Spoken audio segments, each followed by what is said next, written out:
여러분 안녕하세요. 우리 수능 문제 다 풀어 오셨나요? 안 푼 사람은 지금 잠깐 일시정지 하시고 얼른 호다닥 풀고 오시고, 네, 푸신 분들은 저와 함께 풀이를 한번 살펴봅시다. 먼저 우리 고전소설 보기 전에, 고전소설이 최고운전이잖아요. 이거에 대한 우리 배경 지식을 좀 깔아드리겠습니다. 자, 이게 최고운전 원본이고요. 보시다시피 한글 소설이에요. 그러면 작자가 미상이다. 그러면 일단은 작가층이 평민계층일 확률이 크더라. 그리고 한글 소설로 쓰여진 걸 보니까 확실히 평민계층이 썼구나라는 걸 확인을 할 수가 있고, 그리고 이분이 이 최고운 이분인데, 이 최고운이 본명이 아니고요. 고운이 호예요, 호. 이분의 본명은 최치원입니다. 네. 국어 시간 속 국사 시간. 네, 통일신라 말에 최치원, 그 사람이 이 사람이에요. 육두품, 최치원. 네, 그 사람이 이 사람이고, 최치원의 호가 고운이라서 최치원전 하기도 하고, 최고운전 하기도 해요. 그래서 일단 이 최고운전에 대한 배경 지식을 좀 깔자면, 필기 좀 할까요? 갈래가 고전소설인데 그 중에서도 설화소설이에요. 설화를 바탕으로 하고 있기 때문에 어떤 설화냐? 뒤에 가서 나올 텐데 이 최치원 이분의 탄생 설화가 있어요. 이분 약간 비범하게 태어난 그런 옛 이야기가 전해 내려와서 그 설화를 그대로 이제 갖다 썼기 때문에 설화소설이라고도 얘기를 하고, 그리고 전기소설입니다. 전기. 전기의 뜻이 두 가지가 있다 그랬죠? 하나는 위인전기처럼 한 사람의 그 생애를 다룬 거, 다른 하나는 너무너무 기이하고 신기해서 전할만 하다. 네, 그 비현실적인 소설, 전기소설, 이거는 여기서는 두 번째 거예요. 네, 비현실적인 요소들이 들어가 있더라. 그리고 영웅소설입니다. 최치원을 영웅으로 표현을 하는 거죠. 하나 더, 적강소설이에요. 보통 이 두 개가 같이 가는데, 적강소설 뭐였는지 기억나시죠? 천상계의 존재가 인간 세상으로 내려온 거, 인간으로 태어난 거. 그래서 왜 영웅이 되느냐? 전생에 신선이었기 때문에 비범한 능력을 가지고 태어나서 영웅으로 활약을 하고 그 비범한 능력을 사용을 하기 때문에 전기소설로도 이제 사용이 되더라. 이렇게 세 가지가 한 세트로 보셔도 무방합니다. 성격은 이 갈래를 그대로 가져와요. 설화소설이니까 설화죠. 전기소설이니까 전기죠. 영웅소설이니까 영웅적. 그러면 이 영웅적이라는 거에서 우리는 한 가지 더 힌트를 알 수 있는 게 그 영웅의 일대기적 구성을 따라간다. 비범한 탄생부터 시작해서 고난과 역경을 거치고 조력자를 만나고 뭐 이런 것들. 그리고 여기 도교적이 있는데 도교, 네, 신선사상을 말해요. 이거는 적강소설이랑 연결이 되어 있죠. 주인공이 전생에 신선이었으니까. 그리고 하나 더, 민족주의적이에요. 민족주의죠. 이 최고운전은 실존 인물인 최치원을 바탕으로 하고 있고, 그리고 소설의 배경 자체가 우리 역사적인 국가, 통일신라를 배경으로 하고 있기 때문에 민족주의적 성격을 가진다라고 볼 수가 있습니다. 특징도 살펴보자면, 전래, 민담, 화소. 화소가 모티프거든요. 전래동화 같이 내려오는, 백성들 사이에서 내려오는 이야기 화소의 복합적 구성이더라. 이게 무슨 말이냐면, 이 설화소설, 설화적이랑 연관이 되는 건데, 최치원에 얽힌 다양한 민담이 있습니다. 그걸 다 엮어놨다. 복합적으로 엮어놨다라는 뜻이고요. 한문 경구 인용과 한시의 삽입이 많아요. 그러니까 한문으로 쓰여진 이 경구는 약간 명언, 격언 이런 거거든요. 한문으로 쓰여진 그런 멋진 좋은 글귀들을 인용을 많이 했고 한시도 많이 들어가 있더라. 왜? 주인공 최치원이 똑똑한 사람이니까. 그리고 이 척한적 민족 의식이 반영되었다. 이 말은 뭐냐면 척이 배척하다는 뜻이고 한이 한족을 뜻한다고 생각을 하시면 돼요. 이게 한나라 한인데 그 중국 본토 민족들 위에 그 유목민들 말고 중국 대륙 본토 민족을 한족이라고 하거든요. 그 한족을 배척하는 거래요. 왜냐면 우리 민족주의적 성격을 드러내기 위함도 있고 최치원이라는 인물이 실제로 당나라에 유학을 가서 거기서 엄청 높은 벼슬을 하고 그랬거든요. 실제로는 실제 역사에서는. 근데 우리 이 최고운전이라는 이 소설 안에서는 그 당나라 황제가 질투를 해요. 아니 저 조그마한 신라 땅에 뭐 저렇게 똑똑한 최치원 같은 애가 있느냐 라면서 막 질투를 해가지고 최치원을 막 이렇게 모함하고 막 고난에 빠뜨리고 막 이런 게 있는데 우리 주인공 최치원이 전생에 신선이었으니까 신선 버프 타고 다 발라버리거든요. 그래서 척한적 민족의식이 반영되었다라고 표현을 합니다. 자, 그러면 의의를 살펴보자면 이게 전기소설의 특징도 가지고 있댔잖아요. 전기소설에서 영웅소설로의 전환 과정을 보여주는 작품이 얘래요. 그러면 우리가 아는 전기소설, 김시습의 금옷이나 이생규장전 이런 애들 기억나시죠? 걔네들이 조선 전기에 쓰여졌다가, 조선 앞부분에 쓰여졌다가, 조선 후기로 갈수록 고전소설이 나오기 시작을 하는데, 그 과도기적 작품이 최고운전이다라고 보시면 되겠습니다. 자, 이 최고운전의 줄거리를 좀 훑고 지나갈게요. 왜냐면 최고운전이 올 수능뿐만 아니고 그 전에도 기출문제로 몇 번 나온 적이 있거든요. 그래서 전체 스토리를 한번 훑고 지나갈게요. 먼저 발단, 금돼지에게 갑자기 금돼지? 금돼지에게 납치됐다가 돌아온 최충의 부인이 여러분 최충이 최치원 아빠고요. 이 부인은 최치원 엄마예요. 여기서 최치원의 탄생 설화가 여기 싹 들어가 있는데, 최치원의 어머니가 최치원을 임신하셨을 때, 이 최치원 아빠가 어느 마을에 사또로 이제 부임을 했는데, 그 마을에 이 여성들이 막 납치가 되는 사건이 많았던 거예요. 그래가지고, 혹시 몰라서 이 부인이 자기 전에 자기 그 손가락인가 손목인가 거기다가 이제 실을 묶고 잔 거야. 혹시 납치될까 봐. 근데 아니나 다를까 납치가 된 거예요. 예. 그래서 근데 그 납치범을 찾고 보니까 실 따라가가지고 찾고 보니까 이 금색 돼지 요괴였던 거죠. 그래서 이 금돼지한테 납치됐던 이 부인을 최충이 그 실 따라가가지고 금돼지 처치하고 이제 구해왔는데, 그러고 나서 6달 만에 최치원이 태어나요. 근데 이미 납치되시기 전에 최치원을 이제 뱃속에 가진 상태였는데, 최치원이 태어나서 보니까 얘가 막 손톱이 길고 막 금돼지 비슷하게 생겼다 막 이렇게 된 거야, 최충이. 그래서 얘 내 아들 아닌 거 아니야? 이러면서 막 버려요, 자기 아들을. 정말 그래요. 그렇습니다. 아무튼 그렇게 버렸는데 이 사이에 또 생략된 게 뭐냐면, 물론 이 최치원 엄마는 우리 애긴데 왜 그러냐 그래서 말렸지만 어쩔 수 없이 저 최충의 의견에 따라 최치원이 버려지는데, 숲에 버렸는데 막 선녀가 하늘에서 내려와가지고 얘를 막 돌봐줘. 막 딸랑이 들고 놀아주고 돌봐줘요. 잘 돌봐줘요.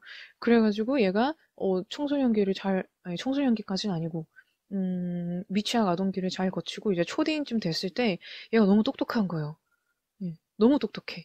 그래서 이 최치원 엄마가 아니 우리 아들이 저렇게 똑똑한데 우리 집에 데려와서 제대로 이제 보살펴주고 교육을 해야 되지 않겠냐 해가지고 최충이 이제 좀 마음이 흔들려서 그래 저렇게 똑똑한 걸 보니까 내 아들이 맞는 것 같아 이러면서 이제 최치원아 집으로 돌아오렴 엄마 아빠에게 돌아오렴 했는데, 최치원이 날 버릴 땐 언제고 이러면서 안 가요.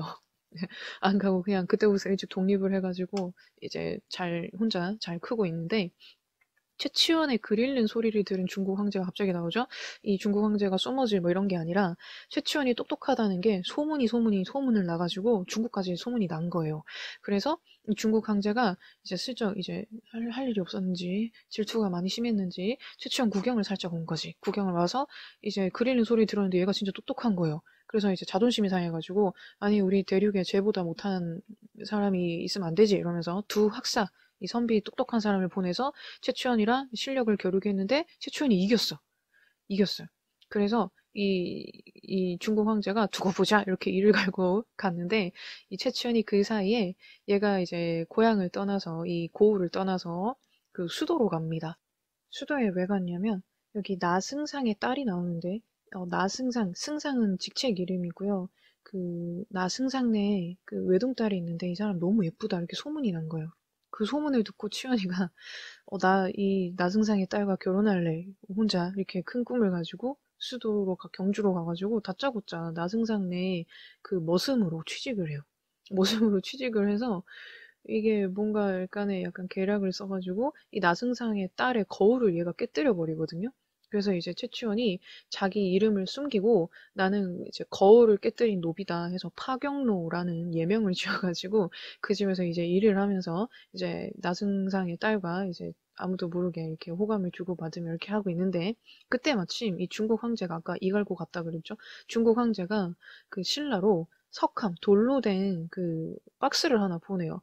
그리고 그 안에 물건을 알아맞혀서 실을 써라. 안 그러면 이거 시 못 쓰면 알아맞히지 못하거나 시를 못 쓰면 우리가 신라 쓸어버릴 거야. 뭐 이러면서 되도 않는 협박을 합니다. 근데 이 신라에 아무리 똑똑한 사람들, 선비들 다 모아도 일단 이걸 어떻게 알아? 돌 박스 안에 있는 물건이 뭔지 모르겠는데 이걸 알아야 시를 쓰는데 뭐 알 수가 없는 거예요. 그래서 이제 신라 황제가 어떡하냐, 우리 큰일 났다. 얘네 중국 쳐들어오면 어떡하냐 이러면서 이제 나승상을 불러서 나승상 네가 좀 시를 써봐 이렇게 된 거예요. 그래서 나승상이 총대를 메고 야 이제 큰일 났다 이거 어떡하냐 이러고 있는데 이 나승상의 딸이 그 최치원 얘를 추천을 하는 거야. 최치원이 그거 할 수 있다 그랬다면서 얘 믿고 한번 맡겨보자 해가지고 최치원이 시를 써요, 진짜로. 시를 써요. 이게 뭐였냐면 이 석함 안에 최치원이 이런 시를 써요. 안에 병아리가 삐약삐약 뭐 진짜 이런 가사가 아니고 병아리 삐약삐약 뭐 이렇게 써요. 이런 내용의 시를. 병아리? 이러고 일단 보냈어. 쓸 수 있는 사람이 얘밖에 없으니까 보냈는데 맞았던 거예요. 원래 이제 그 황제가 석함 안에 그 계란을 넣어서 보냈는데 네, 이게 그 약간 유정란이었는지 중국에서 신라 오는 동안에 이제 안에서 병아리가 태어나가지고 병아리가 뿅뿅 하고 있었던 거지. 그래서 야 이제 진짜 최치원 장난 아니다. 이러고 이제 전쟁도 안 일어나고 이제 최치원이 이 임무를 미션을 클리어한 거죠. 그러고 나서 이제 최치원이 중국으로 이제 유학을 가는데 약간 이게 그 실제 역사를 은근슬쩍 차용을 해서 여기다가 전개적 요소를 이렇게 가미를 해가지고 최치원의 어떤 영웅성이라던가 최치원의 비범함을 더 강조했다라고 보시면 돼요. 중국에 최치원이 도착을 하니까 황제가 어서와 중국은 처음이지 하면서 온갖 이 함정과 막 이런 거 다 파놨어. 근데 그걸 우리 최치원이 탁탁탁탁 다 물리치는 거죠. 간교한 계략들을 다 물리치고 여기가 중국이에요. 중국의 학자들과 문장을 겨루어서 다 이겨버려요. 이때 마침 황소의 난이 일어납니다. 이건 실제로 있었던 일인데 황소가 은매의 황소 아니고 이름이에요. 얘가 이제 약간 도적 패? 뭐 이런 느낌인데 이 사람이 반란을 일으킨 거죠. 근데 이때 실제로 최치원이 토황소 경문이라고 황소 네이노 이렇게 꾸짖는 말을 이렇게 편지를 써가지고 경문을 써가지고 황소한테 줬는데 황소가 그 편지를 읽고 무서워 이러면서 덜덜 떨었대. 아무튼 이거는 실제인데 그걸 이렇게 싹 소설 속에 집어넣어서 황소의 난이 일어나니까 경문을 지어가지고 황소의 항복을 받으니까 이 중국의 신하들이 최치원에 질투를 하는 거예요. 질투를 해가지고 최치원을 죽이려고 무인도로 유배를 보내요. 근데 우리 최치원 무인도에서 살아남아요. 왜? 얘는 전생에 신선이었거든. 네, 그래서 멀쩡히 살아있으니까 중국 황제가 깜짝 놀란 거야. 아니, 무인도에 몇 달 동안 가둬놨는데 얘가 멀쩡해. 심지어 막 살이 통통하게 올랐어. 그래서, 야, 이거 큰일 났다. 해가지고 중국 황제가 쥐지치고 이제 다시 이 유배지에서 위기를 극복하고 신라로 돌아왔어요. 신라로 돌아와가지고 신라 정치에 몇 번, 어이구, 신라 정치에 몇 번 이렇게 건의를 좀 하고 이때 당시 신라 왕이 진성여왕이었는데 최치원도 그 시무 10조인가 그걸 했어요. 건의를 했는데 실천이 안 됐어. 그래서 A하고는 가야산에 들어가서 이제 실제로는 행방불명이고 소설에서는 신선이 되었다. 그래서 도교 사상이다. 이렇게 굵직한 줄거리는 이와 같습니다. 그래서 최고온전이 어디가 나온 적이 있었냐면은 요 부분. 최천이 중국에 가서 황제의 관계를 물리치는 요 부분 나온 적이 있었고 그리고 여기 앞부분 있죠. 이 금돼지한테 이 최치원 엄마가 납치됐다가 풀려난 요 부분도 은근슬쩍 나온 적이 있었어요. 자, 그래서 대략적인 큰 줄거리는 이렇게 잡으시면 되고 최고운전에서 최고는 아주 그냥 그 먼치킨이다. 다 이긴다. 이것만 기억을 하시면 되고 그리고 또 중요한 거 몇 가지 좀 살펴보자면 방금 우리가 봤던 스토리 안에 설화들이 진짜 많아요. 우리 앞에서 했던 그 특징 중에 복합적으로 설화 화소들이 있었다라는 거 기억나시죠? 네, 금돼지 설화, 기아 설화, 이게 이제 기아가 배고프고 가난한 건데 애가 이제 어릴 때 버려졌으니까 굶었잖아요. 기아 설화, 그리고 파경 설화, 거울을 깨뜨리는 거. 이 거울을 깨뜨리는 거에서 인연이 출발하는 그런 스토리를 말합니다. 그리고 입당 설화, 이거는 당나라에 들어가다. 그리고 순환설화, 순환을 겪는 거죠. 그리고 다시 귀국하는 거, 귀국설화. 이런 다양한 설화들이 복합적으로 나타나 있고, 그리고 여기 보시면 신라는 그 중국에 비해서 작은 나라였어요. 근데 이제 이 중국의 황제와 최고원 최추원이 대립을 하는데 누가 이긴다? 최추원이 이긴다. 네, 문제. 이게 그 문제가 문학적 재능. 그러니까 문학이라고 하면 안 되겠다. 이게 문인적인, 그러니까 무인과 무인이 있잖아요. 그러니까 글솜씨? 이것도 아니고 학문적인 재능을 통해서 국력의 열세, 약함을 극복한 거. 그러니까 이게 최고원전은 영웅 소설이긴 한데 무력으로 이기는 게 아니라 네, 이 학문의 힘으로 이기는 거다라고 보시면 돼요. 이걸 통해서 우리 민족의 우월성과 자긍심을 고취하기 때문에 이게 이제 영웅 소설로서 분류가 되어서 인기를 끌었다라고 보시면 되고, 그리고 여기 보시면 이거는 뭐냐면 최치원의 갈등 관계예요. 네, 능력이 뛰어나다 보니 갈등 관계도 많습니다. 일단 아빠랑 갈등합니다. 너 내 아들 맞냐? 이걸로. 그리고 나승상이랑도 갈등을 해요. 따님을 주십시오. 이거로. 그리고 중국 학사들과는 이제 실력을 겨루는 갈등을 했고, 황제와는 힘의 대결을 했는데 결국엔 누가 다 이긴다? 주인공이 다 이겼다. 그리고 이거는 지금 그 우리 기출문제 본문에 실려있는 그 부분의 인물 관계도를 제가 들고 온 겁니다. 요거는 이제 슬쩍 보시면서 참고를 하시면 되고, 여기서 한 가지 특기할 점은, 우리 최치원이, 네, 아주 문사의 신라의 영웅이고, 문사가 이제 선비예요. 선비의 기질을 갖춘 인물이다. 기질을 갖춘 인물이다. 그리고 황제와 대립하지만 이긴다. 네, 요 정도 알아놓으시면 될 것 같아요. 자, 그러면 이제 본격적으로 문제 풀이를 한번 해보겠습니다. 일단 처음 보는 작품이니까 보기를 먼저 볼게요. 보기를 참고하여 윗글을 감상한 내용으로 적절하지 않은 것은 봅시다. 최고운전은 비범한 인물로서의 최치원을 형상화했다. 그럼 벌써 여기서 정기적 이런 특징이 나와야 되죠. 주인공은 문제 해결의 국면에서 문제를 해결하는 장면에서 치밀함, 기지, 당당함 이런 걸 보이는데 초월적 존재의 도움을 받아요. 비현실적이네요. 그리고 근데 이거에, 그러니까 이 초월적 존재의 도움에 전적으로 의존하지는 않아도 자신이 지닌 신이한 능력을 발휘해서 개인의 문제와 국가의 과제를 직접 해결한대요. 이는 당시 그 시대 독자들이 원했던 새로운 영웅상을 최치원에 투영해서 작품 속에서 구현을 한 거래. 그러면 지금 보기에서 하는 말은 최치원의 비범한 인물, 얘가 초월적 존재의 도움도 받지만 본인의 능력을 발휘해서 모든 고난과 역경, 과제를 직접 해결한다. 이거네요. 자, 그러면 한번 본문을 살펴볼게요. 봅시다. 승상 나업은 딸 하나가 있었다. 아까 줄거리에 따르면은 이게 이제 최치원이 이 딸이랑 결혼하려고 이제 수작 부리는 그 부분이구나 하시면 돼요. 제 얘가 당대에 빼어났다. 제주와 이 예법이 당대에 빼어났다. 아주 멋진 여성이었다. 아이는 이 말을 듣고 헌옷으로 갈아입고 거울 고치는 장사라 속여서 승상 집 앞에 가서 거울 고치시오라고 외쳤대요. 여러분, 이 아이가 바로 최치원이에요. 예, 최치원. 자기의 신분을 속이고 거울 고치시오 하는 거예요. 소전은 이 말을 듣고 거울을 꺼내서 유모에게 주어 보냈다. 소전은 유모 뒤를 따라 바깥문 안쪽까지 나가서 문틈으로 엿봤는데 이 장사는 또 누구예요? 거울 고치는 장사, 최치원입니다. 소저의 얼굴을 언뜻 보고 반해버려. 첫눈에 반했어. 뿌리는 해서 손에 쥐었던 거울을 일부러 떨어뜨렸어요. 계략적이죠. 네, 큰 빅픽처였어요. 유모가 놀라서 화를 내며 때리자 장사가 울며 말했다. 거울이 이미 깨졌는데 때려서 무엇하세요? 저를 노비로 삼아서 거울값을 갚게 해주세요. 라면서 이제 계략을 성공시켰네요. 유모가 들어가서 이를 승상께 아뢰니 허락했대. 승상은 그의 이름을 거울을 깨뜨린 노비란 뜻으로 파경노라고 짓고, 얘가 최치원입니다. 말 먹이는 일을 시켰어요. 말한테 이제 모이? 모이? 좀 이상한데?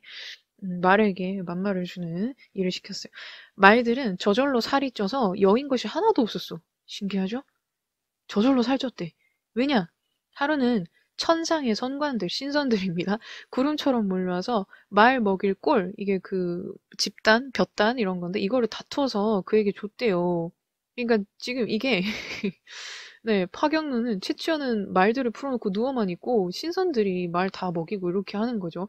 날이 저물어서 말들이 파경루가 누워있는 곳에 와서 그를 향해 머리를 숙이며 늘어서자 보는 자마다 다 신기하게 여겼어. 말들은 아닌 거지. 얘가 이제 전생이 신선이니까 우리 말 잘 들어야 돼. 이러면서. 승상 부인은 이 말을 듣고 승상에게 말했다. 파경루는 용모가 기이하고 잘생겼고 탐복할 일이 많으니 얘 되게 신기하다. 얘 필시 비범한 사람일 것입니다. 마부 일도 천한 일도 맡기지 마세요. 제가 비록 우리 집 노비로 들어왔지만 제 보통이 아닌 것 같으니까 잘해주자. 승상이 옳게 여겨서 그 말을 따랐다. 이전에 승상은 동산에 꽃과 나무를 많이 심었는데 파경노에게 이를 기리게 했어. 이때부터 동산의 화초가 무성해요. 조금도 시들지 않아. 그래서 봉황이 쌍쌍이 날아들어서 꽃까지 깃들였대요. 열흘이 지났다. 파경노는 소저가 동산의 꽃을 보고 싶으나 파경노가 부끄러워서 오지 못한다는 말을 들었어요. 왜 부끄러울까? 의식하기 시작했다는 뜻이죠. 작전대로 되고 있네요. 파경노의 작전대로. 이에 파경노는 승상을 뵙고 말했다. 제가 이곳에 온 지 여러 해 지났습니다. 한 번도 노모, 이 나이 드신 우리 엄마를 뵙지 못했으니 우리 엄마 보고 올 말미를 주십시오. 얘가 이제 일부러 이러는 거죠. 아, 소저가 이제 꽃 보고 싶은데 나 때문에 못 오는구나. 내가 그럼 자리를 피해줘야지 이러면서 승상이 닷새를 주었어요. 휴가 줬어요. 소저는 파경노가 귀향했다라는 소식을 듣고 동산에 들어서 꽃을 보고 꽃이 난간 앞에서 웃는데 소리는 들리지 않네 라고 시를 지었어. 근데 얘가 고향 안 갔어. 꽃 사이에 숨어 있다가 새가 숲 아래에서 우는데 눈물 보기 어렵네라고 시로 화답을 했어요. 그래서 소저가 부끄러워 얼굴을 붉히며 돌아갔다. 썸이 시작된 거죠. 이미 타고 있었나 봐요. 아무튼 이제 이러고 나서 중략된 부분 줄거리. 중국 황제가 신라 왕에게 석함을 보내서 그 안에 있는 물건을 알아내서 시를 지어 올리라 명했어요. 신라 왕은 이걸 해결 못하고 나압한테 토스했어. 나압은 집으로 들어와서 석함을 안고 통곡을 합니다. 큰일 났다. 파경노는 이 말을 듣고 사람들에게 우리 나압 왜 울어? 이러니까는 사람들이 모두 말해주자. 자문! 기쁨을 띠며 꽃가지를 꺾어서 외청으로 갔대요. 왜 좋아해요? 드디어 내가 활약할 때가 왔도다 하는 거죠. 소저가 슬피 울다가 문득 벽에 걸린 거울에 비친 그림자를 보았다. 지금 여기 이렇게 진하게 돼 있는 거 이거 나중에 문제 풀 건데 보니까 거울하고 꽃에 지금 진하게 돼 있는 거 보이시죠? 화초도 꽃이죠? 네. 기억해 놓으세요. 자, 거울에 비친 그림자를 봤는데 파경노야. 놀라 창틈으로 엿보니까 파경노가 꽃을 들고 서 있었어. 소저가 이상하게 여기서 묻자 파경노가 시치미를 떼며 말합니다. 그대가 이 꽃을 보고 싶다고 하여 그대를 위해 가져왔어. 시들기 전에 받아보시오. 그런 말 한 적 없는데 그죠? 소저가 한숨을 크게 쉬니 파경노가 위로하며 말했다. 거울 속에 비친 이가 반드시 그대의 근심을 없애줄 것이오. 자, 거울 속에 비친 이가 누구예요? 네. 아까 소저가 울다가 거울에 비친 그림자를 봤는데 얘가 파경노잖아요. 그러니까 내가 걱정 마. 내가 다 해결해 줄게. 하는 거예요. 근심치 말고 꽃을 받으시오. 소저가 꽃을 받고 부끄러워하며 안으로 들어갔다. 얼마 뒤 소저는 파경노의 말을 괴이하게 여겨 왜 그런 말을 했을까 이상하게 여겨서 승상에게 말을 했다. 파경노가 비록 어리지만 지금 자꾸 어리다고 나오죠. 이게 지금 초딩 나이예요. 파경노 나이가. 12살, 3살? 뭐 이때쯤입니다. 어리긴 어리죠. 어리지만 재주가 남보다 뛰어나고 신인의 기운이 있대. 신성 같은 그런 기운이 있대. 석함 속의 물건 알아내서 시를 지을 수 있을 것입니다. 승상이 말했다. 너는 어찌 쉽게 말하느냐? 만약 파경노가 할 수 있다면 나라의 이름난 선비 가운데 한 명도 시를 짓지 못해서 이 석함을 나에게 임금님이 맡겼겠냐? 소저가 말했다. 뱁새 아시죠? 작고 귀여운 개. 뱁새는 비록 작지만 큰 세매를 살린다 합니다. 그가 비록 노드나나 큰 재주를 지니고 있는지 어찌 알겠습니까? 이어서 파경노가 걱정하지 말라고 했음을 고했다. 걔가 걱정 말랬어요. 만약 그가 시를 지을 수 없다면 저한테 어떻게 그런 말을 했겠어요. 원컨대 그를 불러 시험삼아 시를 짓게 하소서. 승상이 파경노를 불러서 살살 구슬리면서 말을 해요. 만약에 이 석함 속의 물건 알아내서 시를 짓는다면 내가 너한테 후한 상을 줄 것이며 마땅히 네 뜻을 소원을 말해봐 다 들어줄게. 파경노가 거절하며 말했다. 비록 후한 상을 준다는데 제가 어찌 시를 짓겠습니까? 얘 왜 튕기지? 얘는 상 따위를 바라는 게 아니거든. 소저가 이 말을 듣고 승상에게 말했다. 살고 싶고 죽기 싫은 것이 인지상정입니다. 옛날에 어떤 이가 사형을 당하게 되었을 때 그에게 네가 만약 시를 짓는다면 내 마땅히 사면해 주겠다 했습니다. 그 사람은 무식한 이였으나 그 명을 따랐습니다.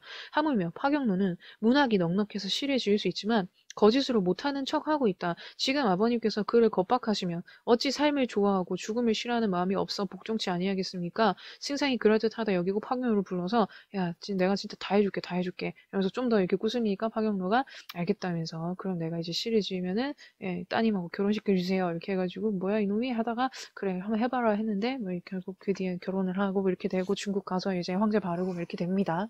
자 그러면 문제를 한번 풀어보죠. 서술상의 특징으로 적절한 것은 1번 사건의 역전. 여러분 사건의 역전을 통해서 사건의 진상을 밝히고 있다. 역전이 뒤바뀌는 건데 반전이라고 생각을 하셔도 돼요. 근데 그런 건 안 나오죠 아직. 네. 그리고 2번, 서술자의 개입을 통해서 사건의 전모를 밝히고 있다. 여러분 여기 보시면 지나치게 따옴표 안에 대화글이 많지 않습니까? 서술자가 개입할 여지가 없었어요. 3번, 인물의 희화화, 우스꽝스럽게 표현하는 거 없었어요. 이거는 판소리계 소설에서 많이 사용을 합니다. 희화화는. 4번, 인물 간의 대화를 통해 일단 대화 많으니까 얘가 정답률이 50% 올라가고 사건의 해결 방안을 제시하고 있다. 어떤 사건? 네, 시를 지어야 하는 사건. 어떻게 해결해요? 파경로한테 맡기자. 4번이 정답. 5번, 꿈과 현실을 교차했다? 아니죠. 이것도 아니에요. 31번의 정답은 4번입니다. 아까 제가 여기 파경로한테 맡겨보자. 이 부분이 근거가 됩니다. 32번, 윗글의 내용에 대한 이해로 적절하지 않은 것은 1번, 유모에게 줘서 보낸 거울, 이거 고치라고 보내준 건데, 아이가 소저의 얼굴을 보게 되는 계기를 만들고, 맞죠? 그리고 벽에 걸린 걸, 이거 그 소저가 이제 그 시 지으라는 명령을 받고 아버지가 오니까 소저도 따라 울고 있었잖아요. 이 거울이에요, 이 거울. 이 거울은 파경로가 소저에게 자신의 존재감을 드러내는 계기 맞습니다. 나만 믿어봐 하잖아요. 그리고 2번 깨뜨린 거울은 아이가 파경로라는 이름을 얻고 승상의 집으로 들어가는 계기가 되고 맞아요. 파경로가 관리한 동산에 화초가 승상 부인으로부터 인정받는다? 화초 아니고 말이 막 저절로 살찌고 말들이 막 고개 숙여 인사하고 하니까 승상 부인이 쟤 보통이 아닌가 봐 라면서 어디 갔어? 여기죠? 승상 부인이 네, 이거를 이제 보고 보통이 아니다 라면서 얘기를 하게 되는 계기가 되었죠. 화초가 아니라 말이에요. 너무 쉬운데. 3번. 동산의 꽃은 소저가 보고 싶었으나 부끄러워서 못 갔다 그랬죠. 맞아요. 파경로가 들고 있던 꽃은 마음을 전하기 위한 수단. 맞습니다. 4번. 동산에서 화답한 시는 파경로가 소저와 교감하기 위해 읊은 거고 석함 속 물건에 대한 시는 문제를 해결할 수 있다고 소저가 기대하는 과제. 맞아요. 5번. 석함 속 물건에 대한 시는 나업에게 슬픔을 유발하는 과업. 미션이었는데 파경로가 이걸 해소시켜 줄 수 있는 수단이 되어버렸죠. 맞아요. 자, 33번 문제 봅시다. 파경로의 비범한 능력. 1번. 아이가 헌옷으로 바꿔 입고 거울 고치는 장사라고 속이는 장면은 치밀한 면모. 아까 여기 치밀함, 기지, 당당함 있다 그랬는데 치밀하다고 볼 수 있겠죠. 2번. 파경로에게 성관들이 몰려와서 신선들이 몰려와서 말먹이를 가져다 주는 거는 추월적 존재 도움. 맞아요. 3번. 네, 파경로가 길인데 화초가 시들지 않고 봉황이 날아들어 막. 이거는 신의 한 능력을 지닌 인물이다. 맞습니다. 봉황이 전설 속의 새거든요. 4번. 파경로가 나이 드신 어머니를 핑계 삼아서 말미를 얻는 거, 휴가 얻는 거는 최치원이 원하는 바를 얻기 위해서 기지를 발휘하는 인물. 맞아요. 일부러 휴가 간 척해서 이제 소저와 대화를 나눌 그 틈을 마련을 한 거죠. 5번. 파경로가 승상의 제안을 거절하는 장면은 아까 그 여기 어디 갔어? 여기. 후한 상을 준다는데 제가 어찌 시를 짓겠습니까? 한번 1차 거절했죠. 최치원이 보상을 추구하기보다는 스스로 국가의 과제를 해결하는 당당한 인물 이게 아니고 나는 더 큰 걸 원해. 나는 뭐 그냥 후한 상 정도에 만족하지 않는 사람이기 때문에 이제 밑밥을 깐 거죠. 그래서 5번이 틀렸어요. 자, 그리고 어디 갔냐. 고전시 요거 한번 볼까요, 여러분? 네. 3인고 기억나시죠? 익숙하시죠? 그리고 신음의 시조, 창밖에 워석보석 이건 처음 보실 텐데 해석은 되실 거예요. 그리고 마지막 작품이 네, 옛집 정승초당을 둘러보고 쓰다라는 고전수필인데 이게 3인곡의 해석만 여러분이 기억이 나신다면 어렵지 않았을 것 같거든요. 일단 여기 보기 한번 볼게요. 자, 3인곡에 대한 설명이니까 이거 힌트로 한번 보고 보겠습니다. 3인곡에서는 천상의 시간과 지상의 시간이 모두 나타난다. 천상에서는 지상과 달리 생로병사의 과정 없이 끝없는 사랑이 지속된다. 이러한 시간적 질서는 지상에 내려온 화자를 힘겹게 하는데 이 과정에서 화자는 지상의 물리적 시간을 심리적으로 변형해서 물리적인 실제 시간을 심리적, 내가 느끼는 심리적으로 바꿔서 나의 심경을 드러낸대요. 적절하지 않은 걸 찾아라 했네요. 그러면 일단 가를 한번 볼까요? 자, 여러분의 해석과 제 한번 비교하면서 내가 제대로 기억을 하고 있는지 보겠습니다. 이 몸 삼기실제, 삼기다가 만들다. 그러니까 내가 태어날 때 님을 따라 태어났대요. 그러니까 나의 존재 목적은 우리 님이란 말이죠. 한생연분이야. 이 천생연분이라고 생각하시면 돼요. 님과 나의 연분을 하늘이 모르시겠느냐. 내가 태어날 때 님을 따라 태어날 정도인데 하늘도 우리가 천생연분인 건 다 아신다. 나 하나 젊어 있고 님 하나 나를 사랑해 주시니 이 마음 이 사랑 견줄 때가 전혀 없도다. 평생에 원하는 것이 한된 여자. 같이 살자 하였는데 내가 늙어서 무슨 일로 외롭게 두고 그리워하는가. 엊그제는 내가 님을 모시고 광안전에 올라갔거든요. 광안전은 옥황상제가 사는 곳, 임금님이 계신 곳. 근데 그 사이에 어찌하여 내가 하계에 내려왔지? 자, 광안전은 옥황상제가 사는 곳이니까 천상계에 있는 곳이라면 난 지금 하계에 내려와 있어요.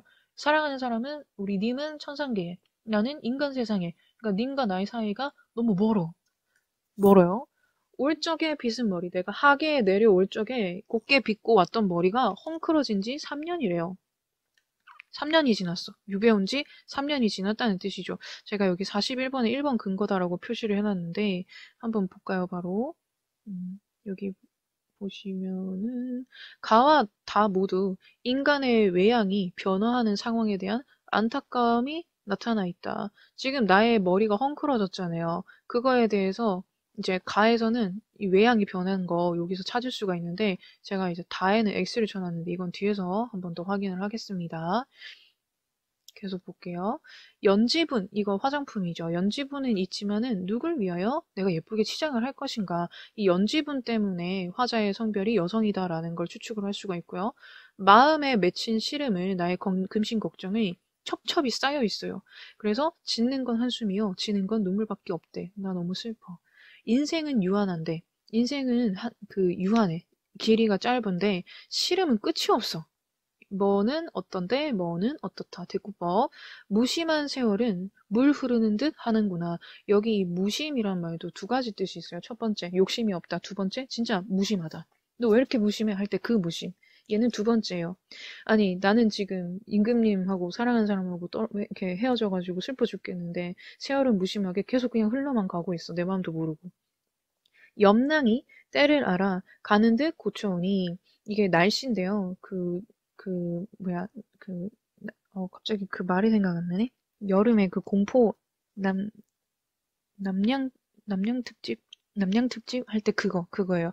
추위와 더위가 때를 알아서 가는 듯 다시 와요. 세월이 계속 흐르고 있는 거죠. 듣거니 보거니 느낄 일도, 내가 이렇게 깨달을 일도 많기도 많구나. 동풍이 살짝 불어요. 동풍은 봄바람이거든요. 봄바람이 살짝 불어서 쌓여있던 누를 헤쳐내니까 창밖에 심은 매화가 두세 가지 피었어. 네, 매화. 눈 내리자마자 피는 꽃. 매화가 폈어. 가뜩이나 추운데, 아직 추운데, 암향, 매화 향기는 무슨 일이냐. 황혼에 달조차 벼맡에 베개머리맡에 비치니 느끼는 듯 반기는 듯 이게 느끼는 게 흐느끼는 거거든요. 지금 달빛이 내 베개를 비춰주니까 내가 흐느껴요. 여러분 하늘에 빛나는 것들 해와 달, 북극성 이런 거 임금님 떠올리시면 됩니다. 이 달빛을 보고 아 우리 임금님의 아우라 말 우리 임금님도 저렇게 달처럼 빛나는데 이러면서 임금님 생각이 나서 흐느끼는 듯 반기는 듯 님이신가 아니신가 하고 있는 거죠. 그래서 이 매화를 꺾어서 님 계신 데 보내고 싶어. 그러면 님께서 너를 보고 어떻다 여기실까? 님께서도 너를 반가워하실까? 네, 지금 어떻다 여기실고까지 봤어요. 그러면 가랑 관련된 거를 일단은 다 풀어봐야겠는데 38번에 1번 가의 노여와 가의 아까 노여가 여기 견줄 때 전혀 없다. 이거는 일단 나는 제껴놓고 요거부터 볼게요. 임에 대한 원망? 원망 아니죠. 네, 우리 님의 사랑이 비교할 데가 전혀 없었어. 임금님 나를 최고 사랑하셨어. 이거잖아요 지금.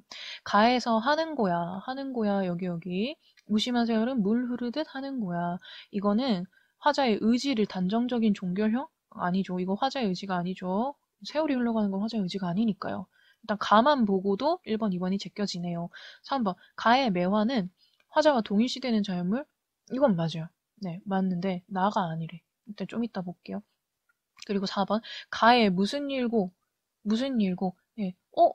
야, 아직 추운데 매화 향기는 무슨 일이냐? 그래, 이 매화는 추위 속에서도 향기를 이렇게 풍기는 것처럼 나도 변함없이 임금님께 충성하고 있어 이 얘기죠. 무슨 일고는 뜻밖의 대상과 마주하게 된 반가움을 영탄적으로 표현한 거다. 가는 맞거든요. 3번, 4번이 가는 괜찮아요. 그리고 5번 님이신가? 이 달빛을 보고 님이신가? 하는 거. 이거는 임을 만나고 싶은 간절 맞네요. 그럼 이제 3, 4, 5 중에서 나를 보고 골라내면 되는데 나 한번 볼게요. 신음이 쓴 시조네요. 평시조고요.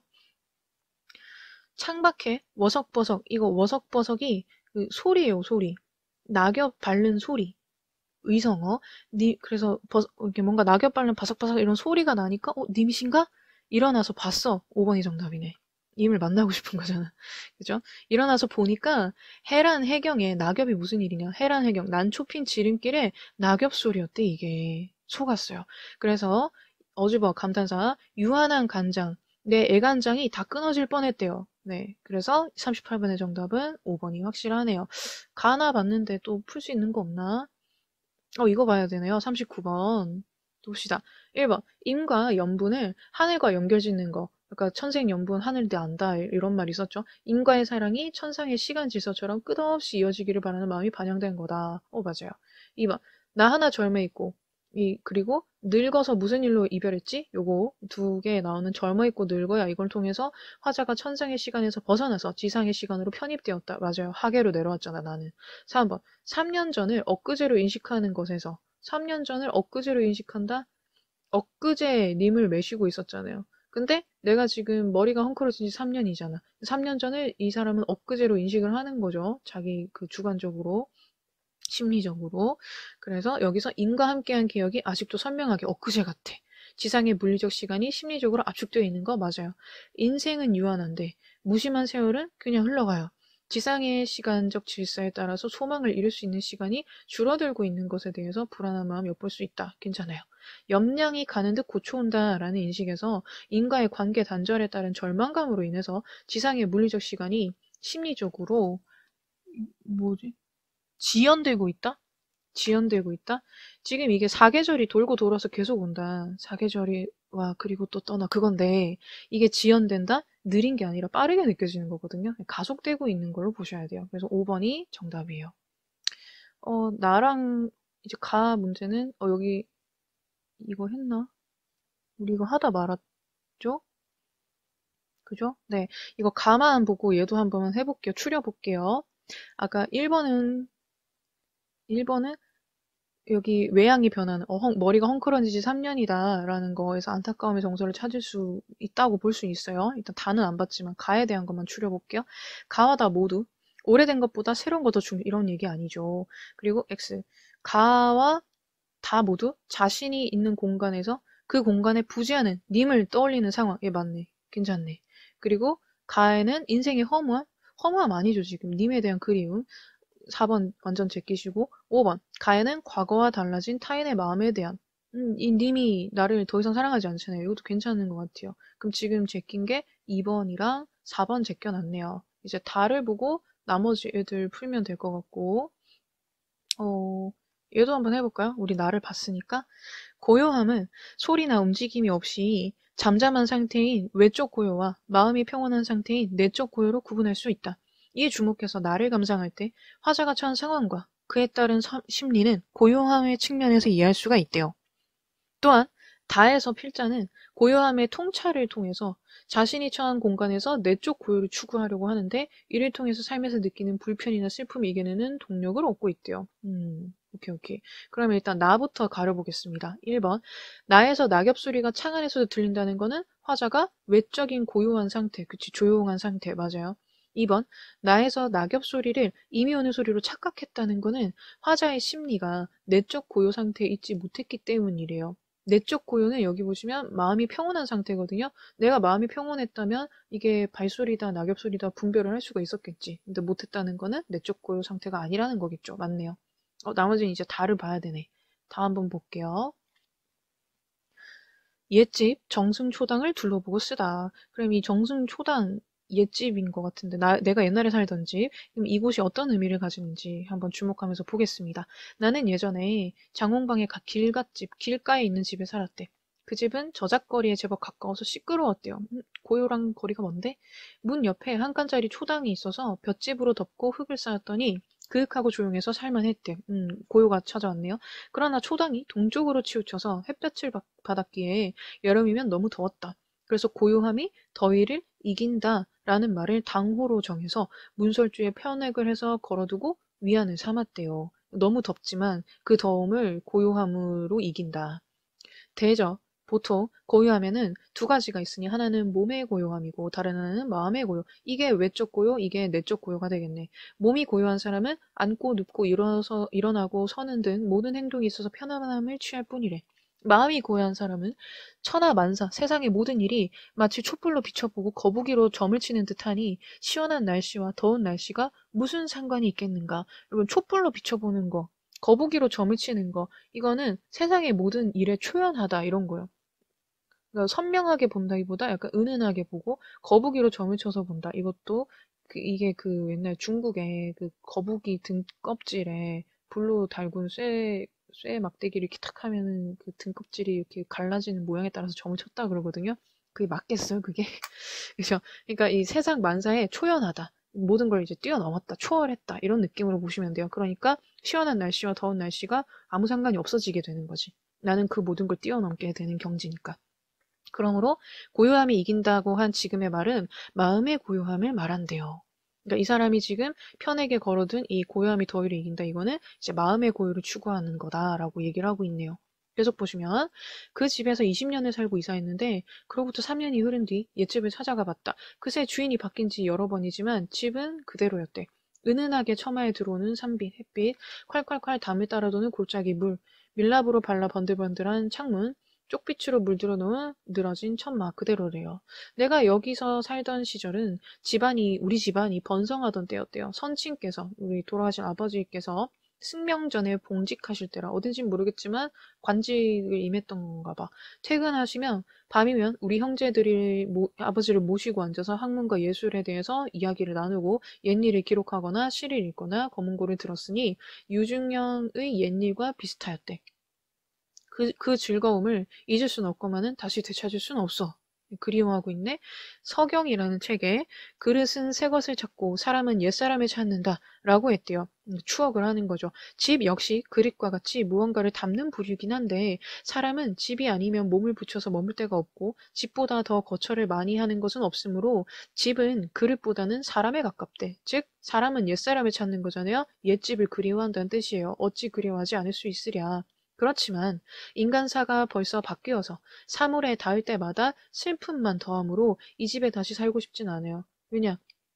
여기 보시면 내가 여기 살던 시절은 우리 집이 잘 되던 때, 지금은 좀 힘든 것 같아. 아버지도 돌아가시고 없고. 그래서 이게 추억이 있긴 한데 슬픈 추억이 있기 때문에 다시 이 집에 살고 싶지는 않아요.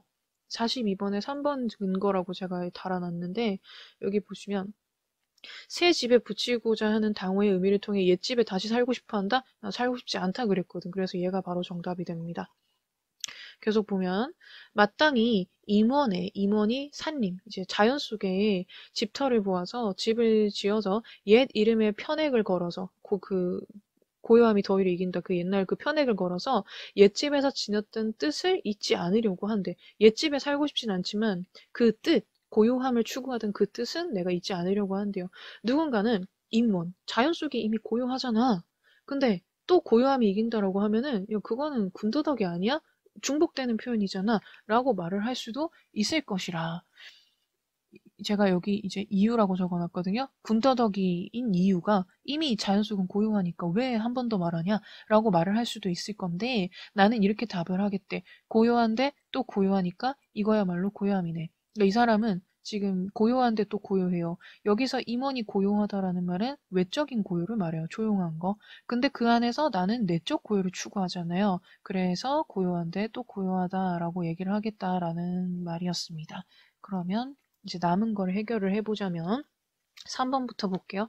다해서 사물에 닿을 때마다 슬픔만 더한다라는 거는 옛집을 돌아본 경험이 필자로 하여금 내적 고요를 어렵게 만들었다는 인식이 반영이 되었다. 여러분 슬퍼지잖아요. 마음이 평온한 상태가 아니에요. 그래서 옛집에 살고 싶지 않다라고 이어진 거였어요. 다음에 4번 다해서 옛집에 초당에 붙였던 당호를 임원의 새집에도 사용하겠다라는 거는 외적 고요에 플러스 내적 고요도 추구하고 있음을 보여주는 거 맞아요. 5번 다해서 누군가가 고요함을 이긴다라는 당호를 군더더기로 본다는 것은 외적 고요만으로는 삶에서 느끼는 불편이나 슬픔을 이겨내기 어렵다고 여기기 때문 이게 아니라 네, 누군가가 야 그거 군더더기 아니야? 라고 말을 하는 것은 이미 임원이 고요한 곳인데, 외적 고요가 있는 곳인데 왜 또 고요함이 이긴다고 해서 고요함을 또 추구하냐. 이미 고요한데. 이런 뜻이었지. 외적 고요만으로는 이걸 이기기 어렵다. 이거는 화자의 생각이죠. 필자의 생각이죠. 네. 그래서 5번이 정답입니다. 41번 아까 3, 4, 5 중에 추려야 했는데 여기 다에서 그 공간에 부재하는 대상 가는 님이었고요. 다는 선친 아버지였어요. 그래서 3번이 정답이 되고요. 여기 보시면은 다의 인생의 허무함에 대한 극복 의지. 이 사람은 극복 의지, 허무함에 대한 극복 의지가 아니에요. 이 사람은 고요함에 대한 추구 의지였지. 그래서 4번 탈락. 5번 다의 과거와 달라진 자신의 마음가짐 똑같아요. 고요함을 추구하는 건 옛집에서나 지금 새집에서나 똑같습니다. 그래서 41번의 정답은 3번. 나머지 한번 살펴볼게요. 아까 3번이 정답이었죠. 옛집에 다시 살고 싶어 하지 않는다는 거. 1번 여름에 더웠던 경험을 바탕으로 옛집 초당 당호를 정했어요. 너무 더운데 고요함이 더위를 이긴다라고 지었죠. 2번 과거 인물의 행적에 비추어서 다시 찾은 옛집에서 떠올린 기억에 대한 감회. 되게 옛집도 집도 그릇이 아니라 사람처럼 옛집이 좋은데 슬퍼. 감회를 드러냈어요. 4번 변함없는 옛집의 겉모습과 달리 변해버린 인간사. 우리 집안이 번성했는데 지금은 어렵고 아버지가 계셨는데 지금은 돌아가셨고 이런 것 때문에 새 집을 지으려는 마음을 갖게 되었어요. 옛집에서 살고 싶지 않기 때문에.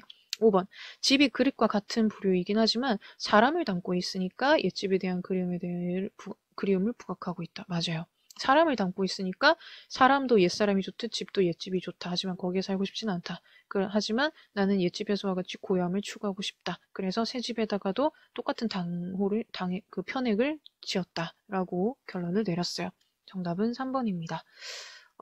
지금 보시다시피 이 고전 시가는 해석이 되면 끝나는데 해석이 안 되면 안 돼요. 그래서 우리 그 고전 씨가 열심히 해석했던 거 좀 기억을 해주시고 틈틈이 읽어주시길 바랍니다. 여러분 수고했어요. 안녕.